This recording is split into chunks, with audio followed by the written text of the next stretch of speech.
2021, 4 men got together to make a radio show that nobody asked for. This is the result. Welcome to Broad Street Radio. I'm Michael Morris with my good buddy Jonathan Meenick. This week, Bill Warren, Scott Briley, they're out working on the audits. They're counting those themselves, but in the wrong states. Jonathan, since it's just you and I, and we have a good friend of yours we'll introduce in a second, do you want to get into the Meenick on Money segment? Because nobody seems to be really concerned about money right now, but inflation's on the rise, so everybody's excited. No. Perfect. We're going to skip onto our, do you really want to do it or you? No, I mean, what do you want me to talk about? So yes, things are costing more. That's normal.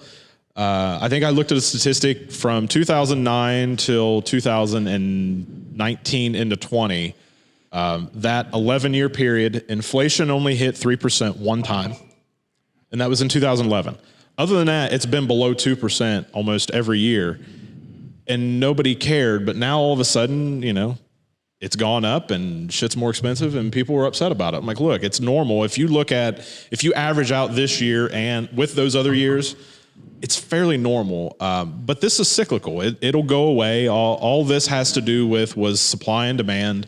I don't know how much of each it was. I think it's more of a supply issue because COVID shut things down, so people weren't at work making things. They were instead being paid to sit at home. And now stuff costs more expensive because there's less of it. So to summarize, this place is becoming Venezuela and you're all right with it anyway. But it won't continue. It'll ease here in a year or 10. Please mark this down as the time when Jonathan gave the worst advice ever. Let's introduce your friend, Brian Wilson from Foodeaze. Now, can you, Brian, spell Foodeaze for us? Sure. Because I've written it wrong 3 times. Sure, no worries. So it's food, F-O-O-D, and then E-A-Z-E. Perfect. Oh, like the ease of food. Yes, the ease of food, yes. And foodies, like people who like to eat food. Yeah, we got that part. Well, you're kind of dense. I was spelling it F-O-O-D-I-E-S. And he goes, no, that's not it. It took me until we started the camera to figure that out. So what's your food background? Like, how did you get into it? So I started off working for Cameron Mitchell when I was like 19 years old, and he encouraged me to go to the Culinary Institute of America, where I got to spend 2 years in New York, which was fabulous, and cooked in Atlanta for a little bit. So, because I love that Southern style cooking, you know, and that's going to make you feel pretty good when Cameron Mitchell says, hey, instead of working here, maybe you should go get a degree. Instead of telling you, you should probably just go to the Citgo and then hang it up. And then gave me a job when I graduated. Yeah. So it was great. And, Cameron Mitchell has, molded so many chefs. I was going to say, he's launched a lot of careers, right? Absolutely. Yeah. And you'll never hear me say a bad word about that man. He's been amazing for Columbus. But then I started having a family, and that's when I got to work with your wife at Bob Evans, and I was a senior development chef there. And so tell me, so that people know, what does that mean, a senior development chef? Like, what did you do? We were in charge of creating all the new menu items for the whole chain, national.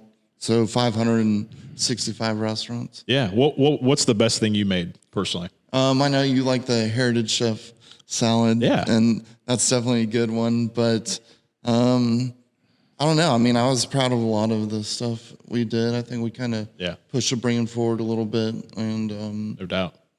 It's kind of a tragedy of what's happening now. But, you got to move on. And Post doesn't make very good salads. So whatever they own of Bob Evans at this point, it's hard to tell. So you went from Bob Evans because obviously Bob Evans has downsized, changed things, all that good stuff. What have you done the last couple of years, and where have you been? So I moved the family down to Florida, and I forgot about that. Yeah, I did the same thing for Red Lobster, another great brand. So when I was there, we did a lot of work towards trying to target the millennials, and we introduced like globally inspired dishes and small plates. So that was, I guess, kind of what I was involved in Yeah. 2 years I was there, and then didn't really like Florida, so brought the family back to Columbus. This is where like our family is and our support system. So came back, and I was the executive chef at Copious, and then from there I was the most recently innovation chef at Together and Company. Right. And then what happened? I don't know, about a year and a half ago ish. We can't bring that up. We'll just say labs were opened, labs were closed, and job losses happened. Yes. So you decided, all right, you know what? I'd rather be in business for myself, where you can control things. So tell me, what was like the aha moment for you to start Foodeaze? So, I like most everybody else in the restaurant business, I got laid off, and it scared me, like, how am I gonna, I don't know how to do anything else except cook. So how delicious food, by the way. Like, he doesn't make garbage. He makes good shit. So. Thank you. I appreciate that. So, I just started thinking, and, some friends were really supportive and let me cook for them. And it just kind of grew from there. And, I've been kind of just hanging out in the shadows, waiting to, get my stuff together and figure out how to make a business out of it. And here I am now trying to get it off the ground. And I appreciate you bringing me in. And so what's your capacity like? How many families can you possibly cook for, and like, what does that look like, and kind of behind the scenes from a chef's perspective? Sure. Right now it's just me. So, I think I could handle probably, 30 families, I think, Oh, wow. Okay. depending on how much they order. Yeah. But, I have lots of friends that, I was gonna say, you're gonna call up David Eisel, or probably not. I think he's got some other things going on right now. Okay. But, no, I have some, nothing against David, but, no, I've got a lot of friends that, I can lean help on. you out. That can help me out. Awesome. And I'd love to give restaurant people jobs. I'd like to go back to something because we kind of skipped over a little bit. When you said you were kind of scared when you lost your job. Yeah. A lot of times when the best companies come from people being given the opportunity to start their own. So you're scared to lose that job, but what was the moment where you were kind of like, I have all this skill, I should bet on myself? Because a lot of people, whether it's the housing crisis, the .com bust, whatever, you see this wave of entrepreneurship that starts. Because you have the skill. I mean, technically someone is paid to train you to work for them. You get those skills. When did you decide, like, I can do this for myself? Because you had to have that taste in your mouth about corporate America where you're like, I'm never coming back here. Right. Yeah. I mean, I don't know. It just always has been inside me to, like, eventually, like, do something for myself. But as, we were talking before the show, I started a family, I wanted to be there for my kids, and stability, probably. Yeah, stability, absolutely. Yeah. And life just got in the way. But, my kids are getting older now. They don't need me as much. But going into business for yourself, you hope that you can create that flexibility to be there for them as well, and when you can. But back to your question, you want to bet on yourself. Like I'm tired of working for somebody else. Yeah. And nothing against that, because everyone I've worked for has been super supportive. And, the elephant in the room is I'm also in a wheelchair. So, like, it's... You are? What? I am. I know. What? I'm crazy. No, and it's like, let's... I love what I do, and I want to keep doing it. Yeah. So, how do I do it for myself and bet on me? And I feel really good about that. Tell me, and maybe you haven't thought about it, but how big do you want this to get? Like, what? I want it to be as big as it can be, and still maintain the standards that I kind of set. How do you do that? The Yeah, only reason I say that is Marty Reed, who is a client of mine, but also like when I have a question at Frog Hauling, this bit sponsored by Frog Hauling. Absolutely. I call him because everything is about scale, like how big you can do it. And before you have to add people on, the more that you're able to do, the farther away from that quality control that you might be. So right now your hands are in the dirt, but as you get going, you may be the person that's the face of the company. How do you look at it and say in 5 years, or do you look at it and say in 5 years, I want to be here, or in 10 years? Absolutely. Yeah. I don't know. I'm kind of a fly by the seat of my pants kind of person, but, you know, I would like to grow the business so that I can, I don't know. I always ask for abundance so I can bless others. Yeah. You know, and Absolutely. So You'd said something earlier that you wanted to be able to hire restaurant people. That's unbelievable because, I mean, everybody I know is hiring right now. right. So I guess the challenge would be is like, how do you find the people? How do you get the right people on the right bus and the right seats? Yeah. Because that's the challenge. It Not is. everybody wants to be on that bus. Right. Right. So I don't know how you do that. I don't know how that comes out, or I'm not sure what that looks like. But I mean, I think that the need is definitely there. We know that, or else you wouldn't have even had this many people, contact you and say, "Hey, can you help us out?"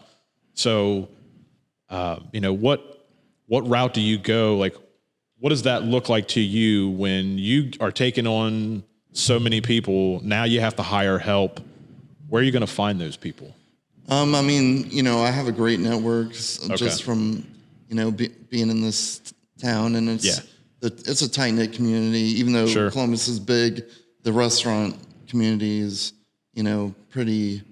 I mean, I don't want to say incestuous, but like, you know, you work with a lot of people, and so I mean, that's probably the pool I'll be, you know, dipping into. But no, I mean, and a lot of restaurants are having a hard time, you know, and that's a totally different discussion on, you know, why that's happening. But you know, there's people that want to work, and you know, I would love to get those jobs, and you know, and maybe take on the, you know, 19-year-old Brian from back in the day, and train them to give him a motivation and a dream, right? Yeah, absolutely. Yeah. But don't you think that food is one of the things that you're passionate about, right? Yeah. When you work in that industry, the burnout factor also has to be really high, because you can only, I think that's why you see people, like you're saying, it's incestuous. People move from place to place. It's not so much that they don't care about food anymore. Yeah. It's I can't be in these four walls anymore. Right. In your situation, it's not always going to be in four walls. I mean, it's going to evolve over time. But to get people to buy into what you're pushing might be a little harder, because listen, there's some people that are built for a cubicle world, and there's some people that are built to go door to door. Yeah. It's finding those people that are passionate about your project and moving it forward, because you all have to be like-minded to get where you want to go, right? Yeah. And I think a lot of burnout in the restaurant business is, you know, doing the same thing over and over again. Yeah. And one thing I try and do is I change the menu like every week and keep it fresh. So it, you know, it kind of educates the customers on different flavors of, you know, that they may not have experienced, but gives, you know, my future employees like something else to do. To learn different, you know, styles of cooking, different ingredients. Yeah. So I think that's going to be a, you know, big thing that retains interest and prevents burnout. But, and it keeps me honestly from the burnout as well, because it keeps me engaged and trying to refresh and keep everything, you know. Well, and I was going to ask you about that, because you mentioned that, you know, you're like, hey, I'm in a wheelchair. So what has kept you so passionate about food all these years, even though maybe things are a little bit different for you and how you cook and that kind of thing? What's been the driving factor in that? I mean, it's just passion, you know, like I love the business so much because, you'll never know everything about it. Food. I mean, there's always stuff to learn, and I don't know. I consider myself a lifetime student, and I love learning and I love teaching. So that's good. At least two of the three of us love learning about our craft and what we do. I can't speak for this guy. I couldn't give a shit. Yeah. When some people are just lucky to end up in the careers they're in. Do you think that this was always something you were chasing? Because it seems just the way you talk about food, you're not even describing certain food, but it's like your eyes are all lit up talking about different flavors and all that. Do you think that some people just get lucky to be in the thing they're most passionate about? I think that's something you have to. I think yes, I feel lucky that I found food. Yeah, but and there's a whole nother, and I have 3 kids, and I'm like, do what you love, and if you do that, then the money will follow. And 100%. And that is true, but don't you find that people always say that, and then people don't pursue the thing that they love? I mean, you have to know. I know that. Yeah, absolutely. Listen, we just got out of a meeting where I can tell you somebody that's passionate about whatever because it comes with a check, but was also passionate about 2 other things that they were doing, right? Right. It doesn't always 100%. translate because what they're really passionate about is money. And if you're always passionate about money, at some point you lose that gumption to keep going after it because again, it's just a check. Yeah. I when I train newer advisors, I always tell them put a number on where you want your business to be, because if you don't, you'll never have enough, and you'll just drown in the chase of bigger and better and newer. But honestly, that's our culture is you got to buy the newest house, you got to have a bigger place, you got to have more space, you got to have nicer cars, and at some point, it's just not worth it. Well, I think people also chase what the expectations of other people are. Sure. Right. Yeah. So if I'm Keeping doing up with the really well, I Joneses, better have a nice house or a nice car and that. Yeah. And I think that they put their happiness into not just material things, but what other people think. If you care about that, you can't truly be an entrepreneur. Like you have to get your face kicked in a lot to learn the right way to go, because there's not always someone to guide you, or you're lucky if you have a mentor. But if you don't, and you have to find your way on your own, you have to be willing to stick this out and know that there's going to be 30 shit days in a row, but that 31st day might be amazing. Absolutely. But it might happen again. Once you get on that path and your business is growing, people through word of mouth or advertising, whatever it is, now you've built a brand. In the beginning, you're really building yourself up to get your ass kicked. Absolutely. But after that, you should be able to pass that down the line. Like the people that I gravitate most to are the ones that will stop and give their time to be like, hey, I've done this before. You're going to make a mistake. Let me make this easier. Not for money, not for anything in return, to teach. If you're willing to hand that down to somebody else who also wants to be an entrepreneur, you're giving your passion to somebody else. Yep. Well, I can tell you the interesting thing is like when I saw your post on, and that's how this kind of all got started, was I saw your thing on Facebook that you were starting this business. It was kind of centered around, hey, let me make life easier for you. Let me take the burden of cooking off the plate. But, I would tap into that experience, because I still remember when I had dinner with my in-laws and wife at Copious, and you made this crab dip, or I think it was. Yeah. It was out of bounds, man. Like the shrimp crab, it was the most amazing crab dip I've ever had. Thank you. And it was all because of your inspiration. But I remember that. It was the experience of eating that and sharing that moment with family that made the difference. It wasn't just making life easier by cooking for people. It's an experiential piece to eating. And I think that's important. I would definitely, because you're good at that. Thank you. You're phenomenal at that. Thank you. I appreciate that. So what does an ideal client look like for you? If you're going to take on somebody for business, what are you looking for, and what is that? I mean, I think an ideal client is someone that appreciates what I do and what they're getting. But the name kind of says it all. Like, I want people who enjoy food. I want to make it convenient for them, but I want to, like you said, I want to give them an experience as well. And like, whether it's like, oh, I've never had this sauce before, or never had this combination before. I like this. And like I said earlier, like I love to teach. Like I don't like to just teach people how to cook. Like maybe I can teach people how to eat as well, you know? Sure. So, That's an interesting thought. yeah, I just love what I do. Yeah. I have a question because again, one of my favorite things to watch, and I know that it's not on the air anymore, but I love to watch that Gordon Ramsay Kitchen Nightmares show, right? Yeah, yeah. I think everybody likes it because he's yelling and screaming and cursing. Yeah. But what I love about that show is that you have to look at it at a different level. Like he's going in, these people are entrepreneurs. They don't know what they're doing. Right. Take the fact that they don't clean the restaurant or they don't have tables or whatever's going on. When I watch that, that is literally a 3-step process. Identifying, here's what people think of you, here's your process that's going wrong, and here's how to fix it. And I think most people watch it because they just want to hear him yell and curse. Yeah. But when you're watching it with the trained eye, do you see do you automatically go, oh, I would do this, this, and this? Yes. You know what I mean? Yeah. Can you watch those shows and be objective about it? You're like, this guy's a moron. Why are you even doing this? It's hard. It's hard. Like sometimes I'm like, this guy does not care about what they do, or this person does not like. They're not engaged in their business like they should be. I'm always amazed at that. I didn't mean to cut you off. No, you're but fine. When you watch the show, there's always the person that's the chef doesn't know what they're doing. Right. It's Right. like, how So did right you off get the there? yeah, I could have a restaurant too. I can't cook at all, but it's like people forget that the engine that's running this whole thing, they put no time and effort into it, and they're still trying to run an establishment. Right. It starts with food first, right? Yeah. And every one of those cooking shows, it's the same thing. All right. This guy just got out of prison. He knows how to make Pop-Tarts. We hired him as a chef for $80,000. And people don't really pay attention to that. And the business owner goes, I don't know why people don't like my food. Right. You know what I mean? Right. You have to look at it and go, it's got like a Kardashian thing. Like, this is all fake. There's no way this could be real.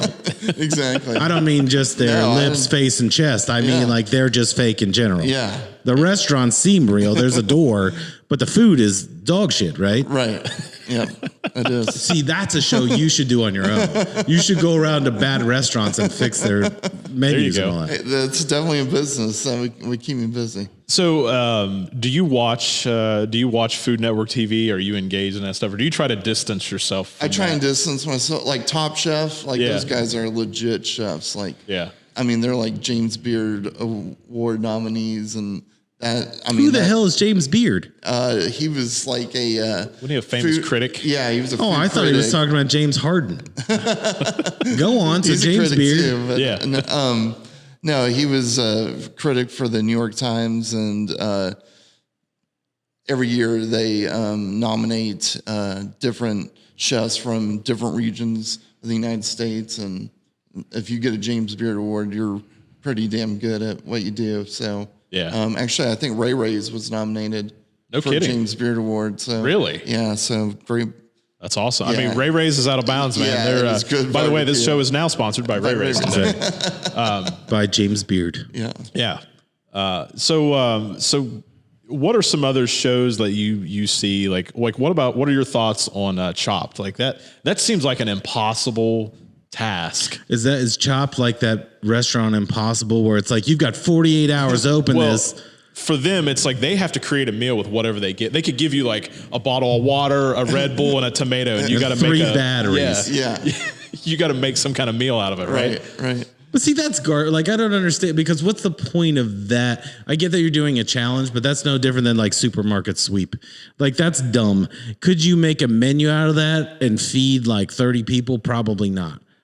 I never understand those. And again, I'm not a chef, so I don't know. No, I mean, I'm not a really big fan of Chopped either, but I mean, you have to imagine that stuff tastes like garbage. Right. I mean, how do you do that? I mean, but if you can make it taste good, I guess you're good. That's why you're good at it. That's why you're a chef, right? That's why you do what you do. Well, we're almost out of time, but how would somebody, if they want to get a hold of you? Sure, I'm on Instagram. It's food_ease 614.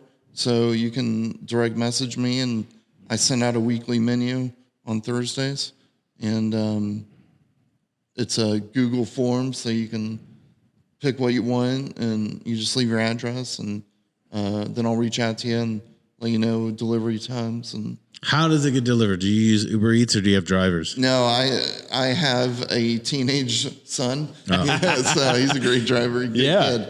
He's got to earn. He's got to earn his place in the household absolutely. now, right? It's a family business now. Yeah. But no, he's great, or I'll do the delivery myself. Yeah. So Make sure your son is funding his Roth IRA, because he's got to be. You got to pay him a wage, right? absolutely, You got to be above board on it. There's some advantages of having an LLC and. Yeah, there is.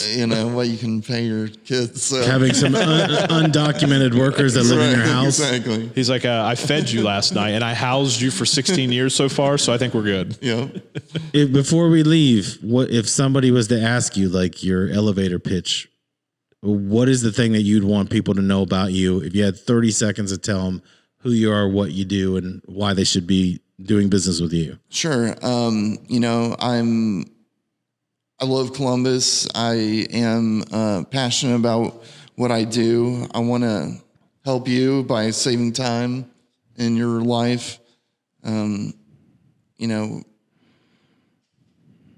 you said earlier, time is the most valuable. Yeah, time is the most valuable asset anybody has. You have, and if I can, part of being an entrepreneur is solve a problem. Yep. So I want to solve the problem of time and good food and deliver good food. So if you want to take a food journey with me, then call me up. And I would say at a minimum, try him out, dude. You will not be disappointed in his skill. He's very, very good at what he does. I appreciate that. Well, thank you for coming. Yeah, thanks for having me so and much. Jonathan, thank you for guys are being great. here as always.